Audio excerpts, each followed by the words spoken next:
दोस्तों आज की ये क्लास आपके लिए बहुत ही ज़्यादा इंपॉर्टेंट होने वाली है। आज की इस क्लास में मैं दोस्तों आपके साथ एक मोस्ट इंपॉर्टेंट इन्फॉर्मेशन शेयर करने वाला हूं। तो प्लीज़ दोस्तों इस वीडियो को आप लोग एंड तक देखिएगा। सबसे पहले मैं आपको बता देता हूं दोस्तों, आज की इस क्लास में हम सोशल साइंस की मोस्ट इंपॉर्टेंट टोटल 24 क्वेश्चंस करने वाले हैं और आज का हमारा टॉपिक है फंडामेंटल ड्यूटीज़ और ये टॉपिक आपका सिलेबस में भी दिया गया है। तो आज की इस क्लास में इस टॉपिक को बिल्कुल बेसिक से कंप्लीट करेंगे। जितने भी क्वेश्चंस पूछे गए हैं अदर एग्जाम में उनको भी करेंगे, ठीक ना। और इसमें एडवांस लेवल के भी क्वेश्चंस पूछे गए हैं अदर एग्जाम में, जैसे यूपीएससी में भी पूछे गए हैं, यूपी पीसीएस में भी पूछे गए हैं, बीपीएससी में भी पूछे गए हैं। तो मोस्ट इंपॉर्टेंट इन्फॉर्मेशन क्या है ये मैं आपको बता देता हूं। देखिए आप सभी जानते हैं दोस्तों, रीजनिंग में जो है आपके टोटल 30 क्वेश्चंस पूछे जाते हैं, जिसमें से 15 क्वेश्चंस दोस्तों आपके एग्जाम में लॉजिकल एंड एनालिटिकल रीजनिंग से पूछे जाएंगे और 15 क्वेश्चंस दोस्तों आपके जो है टीचिंग एप्टीट्यूड से पूछे जाएंगे।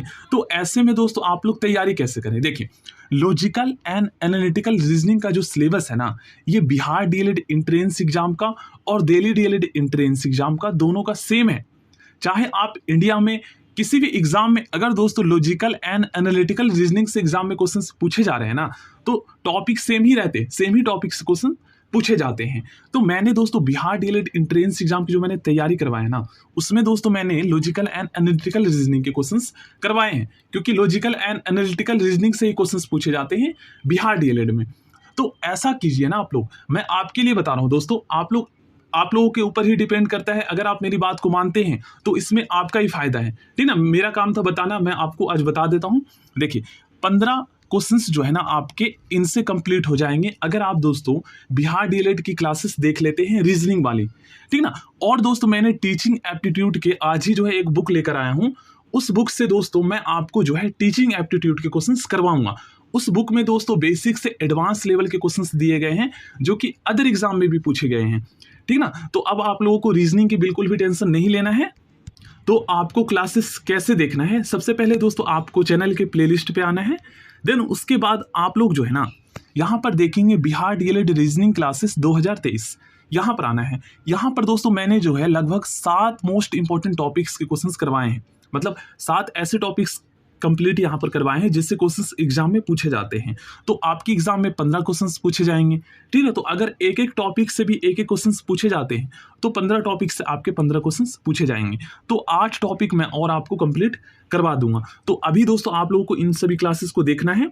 अब आपको टीचिंग एप्टीट्यूड की क्लासेस जो है मैं 2 दिन बाद जो है स्टार्ट कर दूंगा। तो आपके लिए ही मैं कह रहा हूँ, आपका ही बेनिफिट है, क्योंकि अब आपके पास टाइम कम है, लगभग देखा जाए तो 2 महीने का टाइम है, ठीक है, एंट्रेंस एग्जाम होने में। तो ऐसे में अगर आप इन सभी क्लासेस देखकर तैयारी करते हैं तो इसमें बेनिफिट आपका ही, और मैथ का भी टॉपिक सेम ही है, तो मैथ की भी क्लास आप बेसिक से देख सकते हैं। देखिए यहाँ पर आप लोग देख सकते हैं ड्यूटीज का टॉपिक आपका दिया गया है और राइट्स के क्वेश्चंस ऑलरेडी हम कर चुके हैं। क्वेश्चन नंबर 1, भारतीय संविधान में मूल कर्तव्यों को शामिल करने का विचार किस देश के संविधान से लिया गया? इसका राइट आंसर है ऑप्शन डी, निम्नलिखित में से किस समिति ने मौलिक कर्तव्यों को शामिल करने की सिफारिश की थी? इसका राइट आंसर है स्वर्ण सिंह समिति। कहने का मतलब यह है कि भारतीय संविधान में दोस्तों मौलिक कर्तव्यों को शामिल करने की जो रिकमेंडेशन की थी ना, ये स्वर्ण सिंह समिति ने की थी। निम्नलिखित में से किस वर्ष संविधान में मूल कर्तव्यों को शामिल किया गया? इसका राइट आंसर है 1976 ईस्वी में मौलिक कर्तव्यों को निर्धारित किया गया। कहने का मतलब यह है कि संविधान में किस संविधान संशोधन के द्वारा मौलिक कर्तव्यों का प्रावधान किया गया? तो इसका राइट आंसर है 42वें संविधान संशोधन के द्वारा, कॉन्स्टिट्यूशन अमेंडमेंट के द्वारा। 42वें संविधान संशोधन के 10 आचार आदर्शों को किस नाम से जाना जाता है? तो उन सभी आदर्शों को दोस्तों हम मौलिक कर्तव्यों के नाम से जानते हैं। देखिए वर्तमान में दोस्तों कुल 11 मौलिक कर्तव्य हैं। संविधान के 86वें संविधान संशोधन के द्वारा 2002 में दोस्तों 11वां मौलिक कर्तव्य जोड़ा गया, जिसके अंतर्गत दोस्तों भारत के सभी पेरेंट्स को जो है ना अपने 6 to 14 ईयर्स के सभी बच्चों को शिक्षा का प्रावधान करें, मतलब कि उन्हें शिक्षा मुहैया कराएं। ये पेरेंट्स पे जिम्मेदारी है, ठीक ना, और ये हमारा कर्तव्य है। ये इसका प्रावधान किया गया था 2002 में 86वें संविधान संशोधन के द्वारा। काफ़ी इंपॉर्टेंट है, इसलिए एग्जाम में पूछे जा सकते हैं। 1976 में 42वें संशोधन द्वारा संविधान में नागरिकों के लिए कितने मौलिक कर्तव्य निश्चित किए गए? तो 10 किए गए थे, वर्तमान में कुल 11 है। संविधान के किस भाग में मौलिक कर्तव्यों के अध्याय को जोड़ा गया है? तो इसका राइट आंसर है भाग 4 में, का मतलब यहाँ पर ए, ठीक है ना, तो भाग 4 ए में। भारतीय संविधान में मौलिक कर्तव्यों की सूची निम्नलिखित में से किस भाग के रूप में जोड़ी गई थी? इसका राइट आंसर है 4, भाग 4 में, ठीक है ना।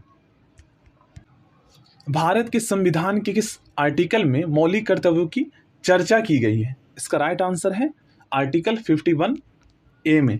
भारतीय संविधान के भाग 4A आर्टिकल 51A में कितने मौलिक कर्तव्य निर्धारित किए गए हैं? तो वर्तमान की अगर बात की जाए तो 11 है, तो आपको 11 ही बताना है, ठीक है ना, क्योंकि किया तो गया था 10, लेकिन दोस्तों अब अमेंडमेंट हुए हैं, बदलाव हुए हैं, तो फिर 11 ही होंगे ना। अब जो 11वां है इसे भी तो इसी के अंतर्गत रखा जाएगा ना, भाग 4A में आर्टिकल 51 के अंतर्गत, ठीक है ना। किस संवैधानिक संशोधन अधिनियम द्वारा संविधान में मूल कर्तव्यों को सम्मिलित किया गया है? ये भी एग्जाम में क्वेश्चंस पूछे जा सकते हैं। तो ऑलरेडी हम पढ़ चुके हैं 42वां कॉन्स्टिट्यूशन अमेंडमेंट द्वारा मौलिक कर्तव्यों को संविधान में सम्मिलित किए जाने का प्रयोजन है क्या है? इसके आगे कौन सा स्टेटमेंट सही है ये आपको बताना है। तो देखिए, विनाशक एवं असंवैधानिक गतिविधियों को नियंत्रित करना, इसका राइट आंसर ऑप्शन सी हो जाएगा। नेक्स्ट क्वेश्चन में पूछा गया है संविधान में उल्लिखित मौलिक कर्तव्य किसके लिए है? इसका राइट आंसर है सभी नागरिकों के लिए। नेक्स्ट क्वेश्चन में पूछा गया है मौलिक कर्तव्यों की अवहेलना करने वालों को क्या दंड दिया जा सकता है या नहीं दिया जा सकता है, यह आपको बताना है। तो देखिए, दंड देने की व्यवस्था नहीं है, ठीक है ना, लेकिन मौलिक अधिकार के अंतर्गत है। भारत के प्रत्येक नागरिक का कर्तव्य होगा प्राकृतिक पर्यावरण का संरक्षण एवं सुधार। उपरोक्त कथन भारतीय संविधान के किस अनुच्छेद में, आर्टिकल में संदर्भित है? तो इसका राइट आंसर है आर्टिकल 51A में, क्योंकि ये मौलिक कर्तव्य है, ठीक है ना। तो इस तरीके से हो सकता है दोस्तों 11 जो मौलिक कर्तव्य, इनमें से किसी भी एक मौलिक कर्तव्य को स्टेटमेंट के रूप में क्वेश्चन में पूछ लिया जाए और ये किसके अंतर्गत वर्णित है, तो फिर आपको पता लगाना है कि ये जो 11 मौलिक कर्तव्य है ये आर्टिकल 51A के अंतर्गत ही है, तो ये मौलिक कर्तव्य का ही भाग होगा, तो आपको बता देना है। अगर भाग पूछा जाए तो 4A में और आर्टिकल पूछा जाए तो 51A में। नेक्स्ट क्वेश्चन में पूछा गया है निम्नलिखित में से कौन सा एक मौलिक कर्तव्य नहीं है? देखिए, राज्य के आज्ञा का पालन करना ये दोस्तों हमारा मौलिक कर्तव्य है। समाज का आज्ञा का पालन करना ये भी मौलिक कर्तव्य है। कानून का आज्ञा का पालन करना ये भी मौलिक कर्तव्य है। लेकिन दोस्तों करों की अदायगी, टैक्स पे करना ये एक मौलिक कर्तव्य नहीं है। अब आप में से कुछ स्टूडेंट कहेंगे कि सर टैक्स तो हम पे करते हैं, तो ये मौलिक कर्तव्य कैसे नहीं हुआ? देखिए, जो 11 मौलिक कर्तव्य दे रखे हैं ना, उसमें दोस्तों इसका जिक्र नहीं किया गया है, तो आपको उन्हीं में से बताना है। नेक्स्ट क्वेश्चन में पूछा गया है निम्नलिखित में से कौन सा एक मौलिक कर्तव्य नहीं है? तो आपको जो है ना इस क्वेश्चन का आंसर उन 11 मौलिक कर्तव्यों में से सर्च करके बताना है। देखिए, संविधान का पालन करना ये हमारा मौलिक कर्तव्य है, ठीक ना, नहीं है ये हमें बताना है। सार्वजनिक संपत्ति को सुरक्षित रखना ये भी हमारा मौलिक कर्तव्य है। देश की एकता और अखंडता की रक्षा करना दोस्तों ये भी हमारा मौलिक कर्तव्य है, इसका भी जिक्र किया गया है, ठीक ना। धर्मनिरपेक्षता का पालन करना, इसके बारे में जिक्र नहीं किया गया उन्हीं 11 मौलिक कर्तव्य में, तो इसका राइट आंसर ऑप्शन सी हो जाएगा। निम्नलिखित में से भारत में मौलिक कर्तव्य कौन सा है? ये आपको दोस्तों उन 11 मौलिक कर्तव्यों में से बताना है। देखिए, फर्स्ट वाले ऑप्शन में क्या कहा गया है, न्यायपालिका से कार्यपालिका का पृथक्करण। ये दोस्तों मौलिक कर्तव्य नहीं है, क्योंकि इसका जिक्र उन 11 मौलिक कर्तव्यों में नहीं किया गया है। नेक्स्ट ऑप्शन बी में देखते हैं, हमारी मिलीजुली संस्कृति की समृद्ध विरासत को संरक्षित करना व महत्व प्रदान करना, ये इसका जिक्र किया गया है। अगर आप उन्हीं 11 मौलिक कर्तव्यों को पढ़ेंगे तो ये आपको मिल जाएगा। देखिए, ऑप्शन सी में जो लिखा हुआ बच्चों के लिए मुफ्त व अनिवार्य शिक्षा, इसका वर्णन नहीं किया गया। इसका वर्णन दोस्तों मौलिक अधिकार के अंतर्गत किया गया है। 6 to 14 ईयर्स तक के जितने भी बच्चे हैं उनको मुफ्त शिक्षा दी जाएगी। छुआछूत की परंपरा को समाप्त करना, इसका वर्णन भी नहीं किया गया मौलिक कर्तव्य में। नेक्स्ट क्वेश्चन में पूछा गया है निम्नलिखित में से कौन सा मौलिक कर्तव्य नहीं है? देखिए, आम भाईचारे की भावना को उजागर करना ये दोस्तों हमारा मौलिक कर्तव्य, इसका जिक्र किया गया है। वैज्ञानिक संस्कार का विकास करना, इसका भी जिक्र किया गया उन 11 मौलिक कर्तव्यों में। भारत की समृद्ध विरासत का संरक्षण करना, इसका भी जिक्र किया गया है। लेकिन राष्ट्रीय उद्यमों, राष्ट्रीय जो नेशनल जो लेवल की जो इंडस्ट्री, इनका संरक्षण करना, इसके बारे में जिक्र नहीं है। इस क्वेश्चन में आपको बताना है निम्नलिखित में से कौन सा एक मौलिक कर्तव्य नहीं है? देखिए, राष्ट्रीय गान का सम्मान करना ये हमारा मौलिक कर्तव्य है, ये भी हमारा मौलिक कर्तव्य है। और दोस्तों प्राकृतिक वातावरण की रक्षा एवं संवर्धन करना ये भी मौलिक कर्तव्य, लेकिन ऑप्शन ए में जो लिखा है ये इसके बारे में जिक्र नहीं किया गया है। नेक्स्ट क्वेश्चन काफी इंपॉर्टेंट है। भारत के संविधान के अनुसार भारतीय नागरिकों के मूल कर्तव्य निम्न में से क्या है? देखिए, ये सभी दोस्तों हमारे मूल कर्तव्य है, इसलिए इसका राइट आंसर ऑप्शन डी हो जाएगा।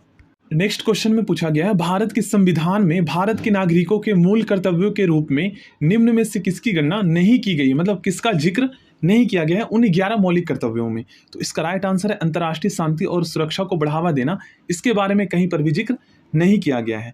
86वां संविधान संशोधन अधिनियम 2002 के माध्यम से निम्न में से किसी एक को मूल कर्तव्य के रूप में सम्मिलित किया गया, मतलब किस एक को मूल कर्तव्य के रूप में शामिल किया गया। तो याद कीजिए, मैंने आपको बताया था ना, जो 11वां मौलिक कर्तव्य है ये दोस्तों संविधान का जो है ना 86वां कॉन्स्टिट्यूशन अमेंडमेंट के द्वारा 2002 में जोड़ा गया। और इसके अंतर्गत क्या प्रावधान किया गया था, तो 6 to 14 ईयर्स के जो बच्चे हैं ना, ये पेरेंट्स की जो रिस्पॉन्सिबिलिटी बनती है कि वह उनको जो है शिक्षा के अवसर उपलब्ध कराएं, ठीक है ना।